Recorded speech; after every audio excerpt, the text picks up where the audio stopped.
बिस्मिल्लाहिर्रहमानिर्रहीम। अस्सलाम वालेकुम। Welcome back to the channel. और आज जो हम टॉपिक डिस्कस करेंगे वो है यूरिनरी ट्रैक इन्फेक्शन। छोटे पेशाब में इन्फेक्शन, छोटे पेशाब की नलकियों में इन्फेक्शन हो जाए या मसाने का इन्फेक्शन भी कह सकते हैं। अब इसमें हम शुरू में दो कैटेगरीज़ को रखेंगे जहन में, बॉयज़ में हो बच्चों में हो तो क्या चीज़ जहन में होनी चाहिए, और अगर बच्चियों में होता है, गर्ल्स में होता है, तो आपने क्या क्या चीज़ें अपने जहन में रखनी है। नंबर वन बात कि ज़्यादा कॉमनली ये गर्ल्स में होता है, बच्चियों में होता है ज़्यादा कॉमन इन्फेक्शन यूरिनरी ट्रैक का, और बॉयज़ में ये कम होता है। ठीक हो गया जी। नंबर टू, ये अगर बॉयज़ में ऐसा हो रहा है, बच्चों में अगर किसी को यूरिनरी ट्रैक इन्फेक्शन हो गया है तो देखें पहली एपिसोड पे ही, पहली बारी में ही हमने टेस्ट करवा देने हैं। उसमें आपने बिल्कुल इंतज़ार नहीं करना कि भाई पहली बारी हम कोई दवाई ले लेते हैं और उसके बाद फिर दोबारा देखेंगे हो गया तो नहीं। रिकमेंडेड ये है कि अगर लड़कों के अंदर यूरिनरी ट्रैक इन्फेक्शन हो गया है, फर्स्ट एपिसोड पे ही आप यूरिन आरी, यूरिन CS और अल्ट्रासाउंड KUB करवा लें लाजमी। ठीक हो गया जी।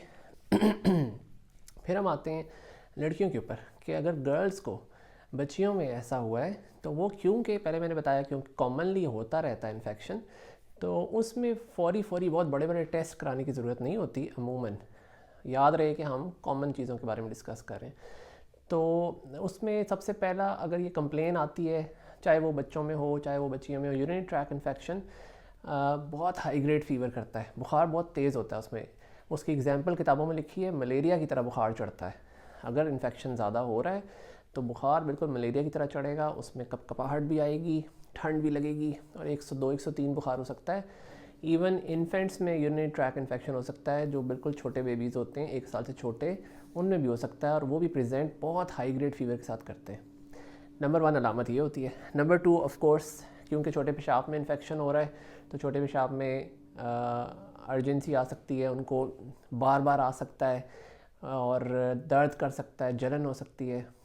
ठीक हो गया जी। उसके रंग में, उसकी स्मेल में फ़र्क आ सकती है। अच्छा, अब जो पहला टेस्ट हमने अपने ज़हन में रखना है वो है यूरिन RE। यूरिन RE की रिपोर्ट अक्सर 5-10 मिनट में मिल जाती है। उसमें कुछ चीज़ें पिक की जा सकती हैं कि भाई उसकी अंदर कोई बाकायदा नाइट्राइट्स नज़र आ रहे हैं या नहीं नज़र आ रहे हैं। अगर नाइट्राइट्स नज़र आ रहे हैं तो ये तो बड़ा ही डॉक्यूमेंटेड यूरिनरी ट्रैक इन्फेक्शन होगा। और इसी तरह उसमें पस आ रही है या कोई खून नज़र आता है, कास्ट नज़र आती हैं, कास्ट नज़र आ रहे हों यूरिन RE में तो अल्ट्रासाउंड KUB मस्ट हो जाता है। इवन अगर सुर्ख खुलिए उसमें खून के हमारे नज़र आ रहे हैं माइक्रोस्कोप में तो भी आप अल्ट्रासाउंड करा सकते हैं अगर बेबी ज़्यादा तकलीफ़ में है। अगर बहुत ज़्यादा दर्द नहीं है, पेट में हमें दर्द हो रहा है, अमूमन वो साइडों पे दर्द होता है, दरमियान में भी प्रेजेंट कर सकता है, और पेशाब में कोई जलन है, तो पहले फ़र्स्ट लाइन अमूमन उनको एक एंटीबायोटिक कवर दे दिया जाता है पहली एपिसोड के ऊपर। लेकिन अगर ये बार बार हो रहा हो तो दूसरी एपिसोड पे या तीसरी एपिसोड पे फिर आप यूरिन CS करवा सकते हैं, culture and sensitivity. Culture and sensitivity के लिए याद रहे हमेशा किसी ऐसी लेबॉर्ट्री से कराएं जो 24 घंटे खुली रहती है, और कोई लेबॉर्ट्री CS नहीं कर सकती जो 24 घंटे नहीं खुली, वो कभी भी कल्चर वाला रिपोर्ट नहीं कर सकते। इसलिए इस क्या कहना चाहिए, धोखा तो नहीं कहना चाहिए, बहरहाल इस चीज़ से भी हम बचें। ठीक हो गया। फिर CS की जो रिपोर्ट है वो 5 दिन बाद आती है। 5 दिन बाद रिपोर्ट आती है, उसमें कोई ग्रोथ नज़र आती है। RE जो यूरिन RE उसमें तो हमें सिर्फ पता लगता है अच्छा भाई इन्फेक्शन है। यूरिन CS इसलिए कराते हैं कि भाई बेबी को बार बार यूरिनरी ट्रैक इन्फेक्शन हो रहा है, वो इसलिए कराते हैं क्योंकि उसमें हमें बैक्टीरिया भी पिन पॉइंट नज़र आता है कि भाई ये वाला बैक्टीरिया है जो इन्फेक्शन करता है, और उसमें दवाई की भी समझ आ जाती है कि इस बैक्टीरिया के ख़िलाफ़ कौन सी दवाई बहुत ज़्यादा मौसर रहेगी। तो कल्चर एंड सेंसिटिविटी इसलिए कराते हैं दूसरी तीसरी एपिसोड के ऊपर कि बेहतर है कि बजाय ख़ुद से कोई एंटीबायोटिक देने के पहले CS करा लें यूरिन का। फिर अल्ट्रासाउंड्स हो गए, किसी को दूसरी तीसरी बार हो रहा है अल्ट्रासाउंड करवा लें, एहतियात बेहतर होती है बच्चों में, चाहे वो बच्चा है चाहे वो बच्ची हैं, उनमें अल्ट्रासाउंड KUB हमें किसी अच्छे रेडियोलॉजिस्ट से करवा लेना चाहिए जो हमें रिपोर्ट भी दें। मैं तो जिस एरिया में बैठा हूँ, ढूंढियाल जो चौपाल के पास एक रूरल एरिया है, वहाँ पे अनफॉर्चुनेटली बहुत सारे लोग अल्ट्रासाउंड करते हैं लेकिन वो रिपोर्ट नहीं देते हैं। तो अक्सर फिर मैं उनको मना कर रहा हूँ भाई प्लीज़ किसी ऐसी जगह से ही करवाएं जहाँ से रिपोर्ट भी मिल रही हो, ताकि खाली वो तस्वीर अल्ट्रासाउंड की हमारे किसी फ़ायदे की नहीं है जब तक एक डॉक्यूमेंटेड रिपोर्ट साथ ना हो, एक ज़िम्मेदारी साथ ना हो रिपोर्ट बनाने वाले की, अल्ट्रासाउंड करने वाले की।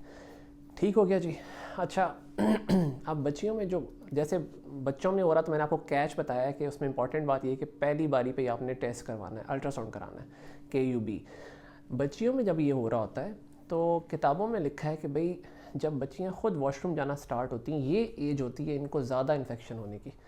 जब ये माँ के हाथ से निकलती हैं और ख़ुद वॉशरूम जाना, ख़ुद वॉशरूम यूज़ करना शुरू करती हैं, स्टूल्स के बाद और यूरिन के बाद, बड़े पेशाब के बाद, छोटे पेशाब के बाद, सफाई का मामला जब बच्चियों के अपने हाथ में जाता है अमूमन 4 साल के बाद, 5 साल, 6 साल, 7 साल, तो उस टाइम यूरिन में इन्फेक्शन के रेट जो है ना, एपिसोड्स वो बढ़ जाती हैं, क्योंकि बच्चे कभी खेलने की जल्दी में, कभी पढ़ाई की कोई चीज़ है इनमें, अगर एक आधी बार भी सुस्ती हो गई सफाई में तो यूरिन में इन्फेक्शन फ़ौरन लग जाता है, और फिर ये पेट का दर्द और बार बार पेशाब आना, इवन दर्द और बुखार, ये फिर आहिस्ता सिम्टम्स बढ़ जाते हैं।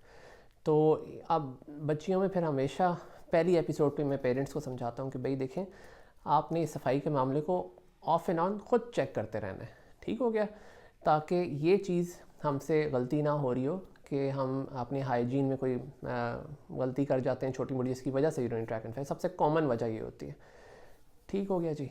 अब इसमें बाकी कोई और सवाल हो तो ज़रूर इस टॉपिक पे पूछें, लेकिन ये कुछ चीज़ें थी जो मुझे लगा कि इसमें पेरेंट्स को पता होना चाहिए फ़र्क, और क्या चीज़ मिस कर जाते हैं हम, क्या वजह ढूंढते हुए क्या चीज़ें हम मिस कर सकते हैं, टेस्ट में क्या चीज़ इंपॉर्टेंट है, और हाइड्रेशन स्टेटस बच्चों का अच्छा रखा करें, पानी ज़रूर पिलाया करें। बड़े जब हो जाते हैं 12-14 साल के, 14 साल से आगे, फिर तो 8 गिलास रोज़ हमें पानी पीना चाहिए। अदरवाइज़ जो बच्चे हैं उनको भी 4 गिलास 5 गिलास, आई थिंक गर्मियों में डिपेंडिंग ऑन द वेदर 6 गिलास इतना पानी पीना चाहिए, ताकि नेचुरली हमारी किडनीज़ जो हैं, गुर्दे हैं, वो अपना सफाई का काम ठीक रखें। ठीक हो गया जी। इससे रिलेटेड कोई सवाल हो, कोई क्वेश्चन हो तो ज़रूर पूछें, और I will try my best कि उसको आंसर कर सकें इन टाइम। ठीक है जी, अपना बहुत सारा ख्याल रखें। अस्सलाम वालेकुम।